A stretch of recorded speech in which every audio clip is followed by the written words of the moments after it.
Well, I'm so excited to have you here. Her Excellency, the Ambassador Nilip Tiani of the European Union. Ambassador, it's wonderful to have you here with us today. Very excited to see you. Let's just get right into it. So there's a lot going on between the United States, the European Union. Is it? Yeah, just a little bit, here and there, a few issues. We're here to talk about transformation, to talk about AI and emerging technology. So I want to kick off with just a sort of general question about how you see the cooperation between the United States and the EU on emerging technologies, AI and others as well.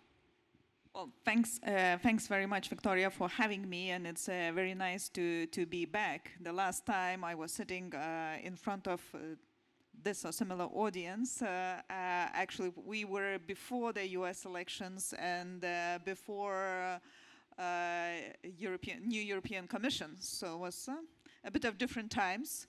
And I think that what we've seen since then, I would say that although AI was always in focus in the United States, but right now really much more than before.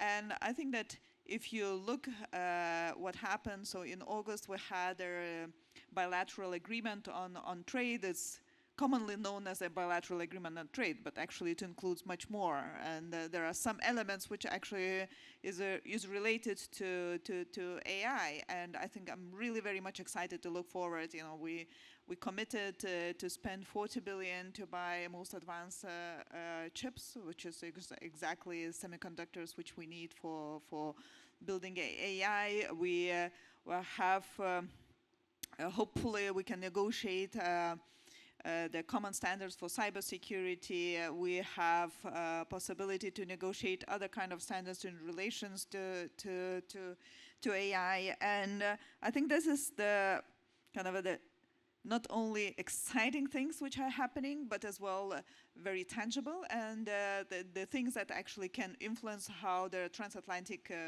community in general will live through this AI revolution.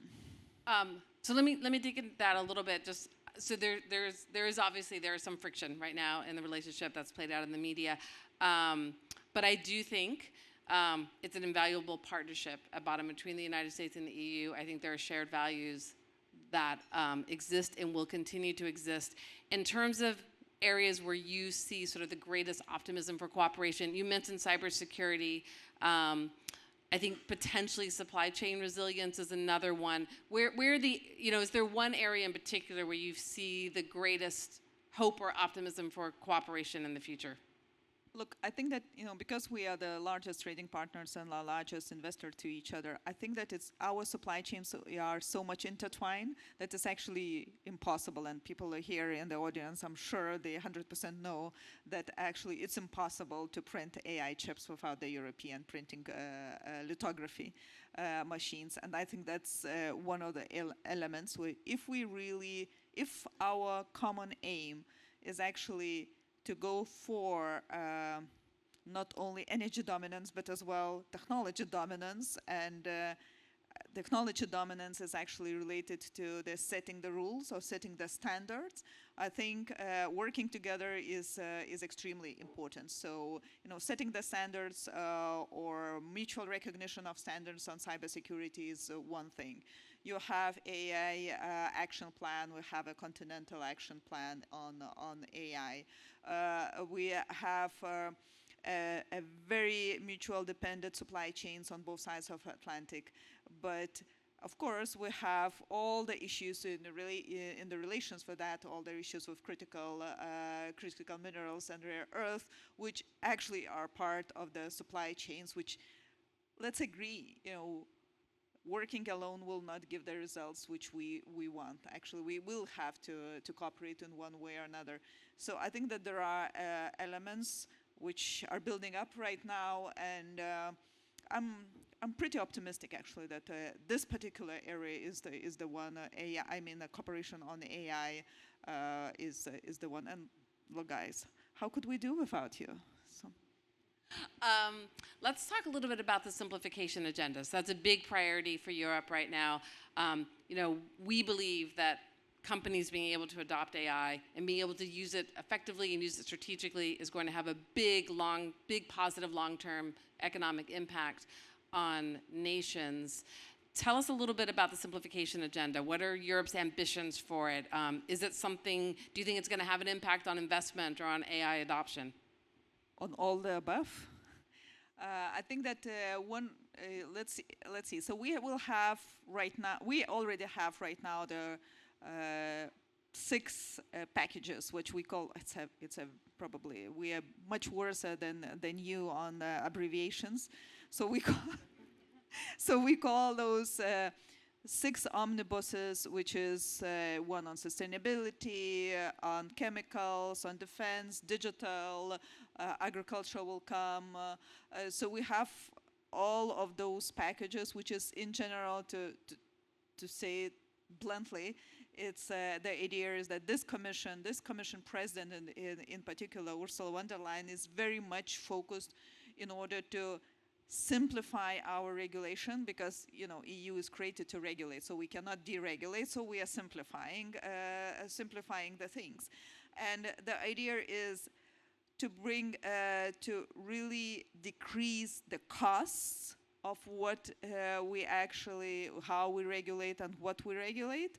And there is a symbolic number which we are using, but I'm sure we will not only reach it, but actually we'll do it much more.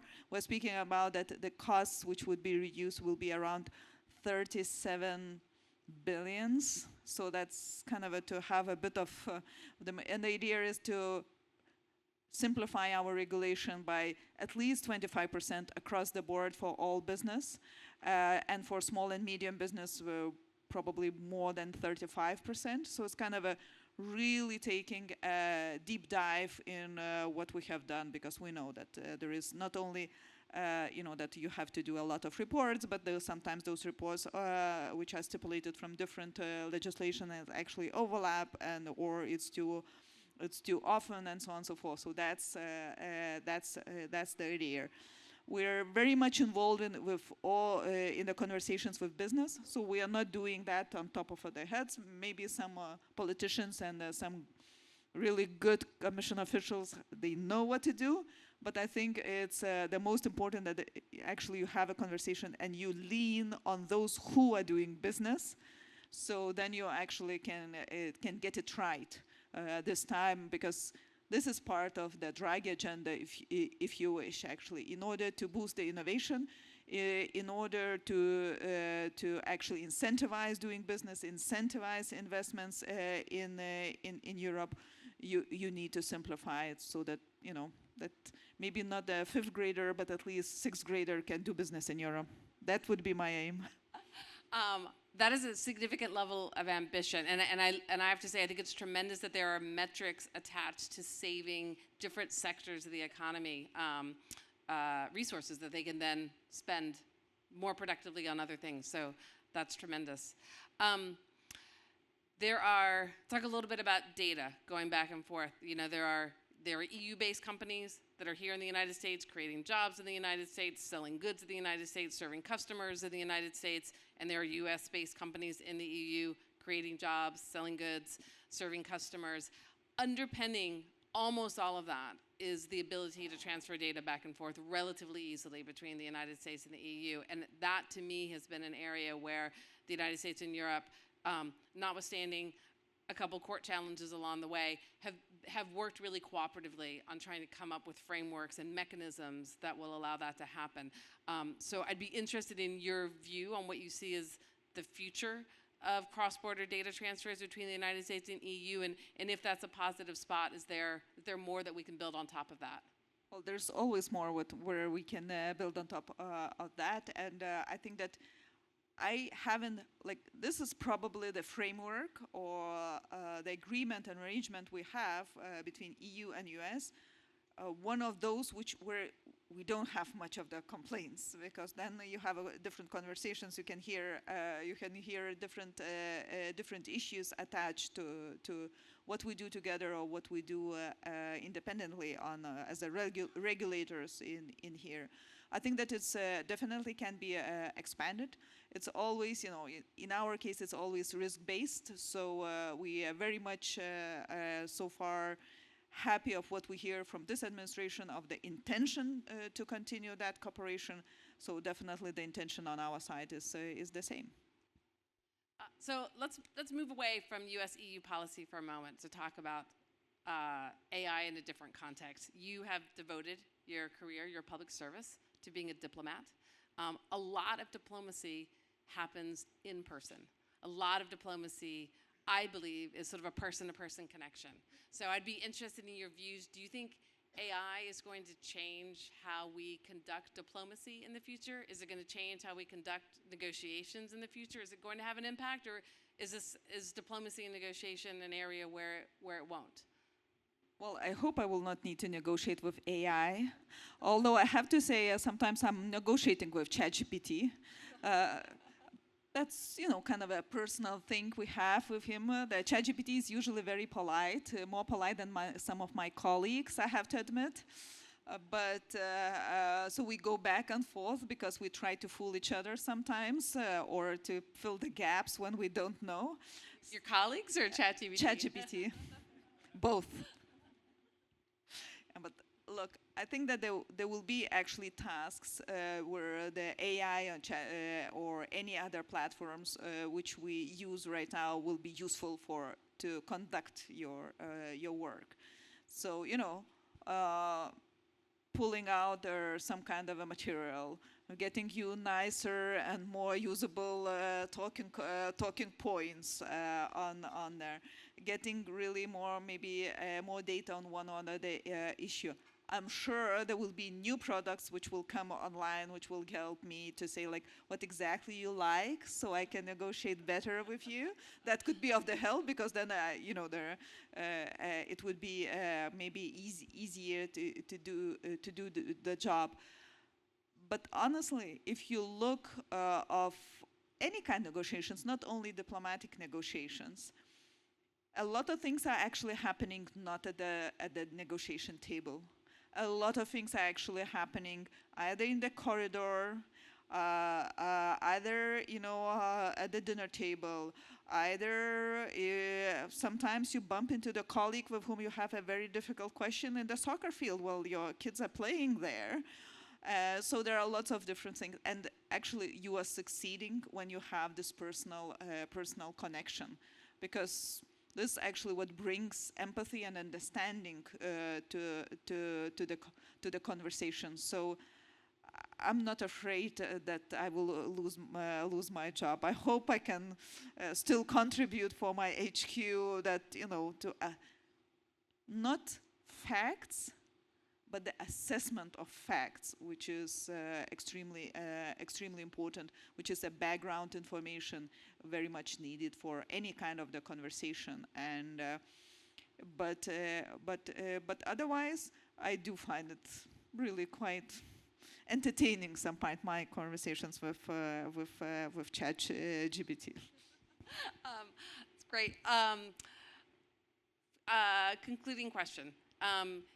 Coming back to the relationship between the United States and the EU, can you leave us with one thought of what brings you optimism in terms of where we take our relationship, which is such an important relationship, has been and will, I think, always continue to be? When you look out to the future, what is an area that gives you optimism in terms of the relationship between the United States and the European Union? I started saying, look, I really do believe that all of us, we want to live in the world where the US and the EU and the like-minded countries actually are setting the standards. What is AI? What is actually innovation-driven, human-driven AI should be? And I really do believe that if we do not set the standards, someone else will do. And we can look around the room and ask the question of for the audience: do you really want to live in the world where the others are setting the standards? I think this is where it goes. And let's think about, okay, maybe it's a too high horizons, or the too much sounds too geopolitical. But let's think about more tangible things which important in our everyday life.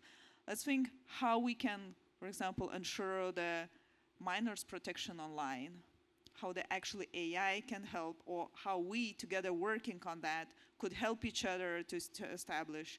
I'm not even talking about, fighting the organized crimes or in general crimes online. And again, without AI, it's very difficult. It's always, as you have conversation before in the previous panels, it's always, it's not only us who are using AI, it's only the bad guy, it can be the bad guys who are using it. But if they are using AI and we don't, we are actually losing in general. So this is where we have to come together and work together, and definitely to build, to make sure that AI we build, AI you build here in US is actually human-driven AI. Thank you. Well, Ambassador, thank you so much for joining us here today.